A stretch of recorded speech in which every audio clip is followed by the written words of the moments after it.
আমার ভ্যান কি করে বুঝলো? আগুন, শান্ত হ। স্যার আমার ভ্যান। আমি সব বুঝতে পারছি একে করেছে। কাঁদিস নি। আমার সব শেষ হয়ে গেল রে সাথী।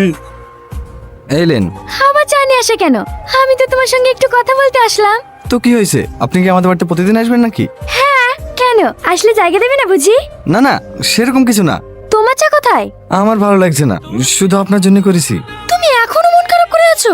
ভুলে যাও যে তোমার ভ্যান পড়ে গেছে। আমি নতুন একটা ভ্যান কিনে দিচ্ছি, আবার কাল থেকে ব্যবসা শুরু করো। না না, আপনাকে ফ্যান কিনে দিতে হবে না। কেন? শুধু তুমি উপকার করবা তাই তো? আমাদের কোনো অধিকার নেই? আমি যখন অ্যাক্সিডেন্ট হয়ে পড়েছিলাম তখন আমাকে রক্ত দিয়ে বাঁচালে কেন?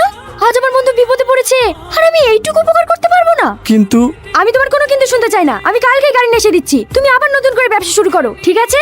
হ্যাঁ আগুন, ভালো আছে সাথী? হ্যাঁ, এই লে খাবারটা খেয়ে লে। আমি এখন খাবো না সাথী। খাবো না বললে হবে? দেখি সাথী, একটু পানি লেসে দাও না। লাও হা করো।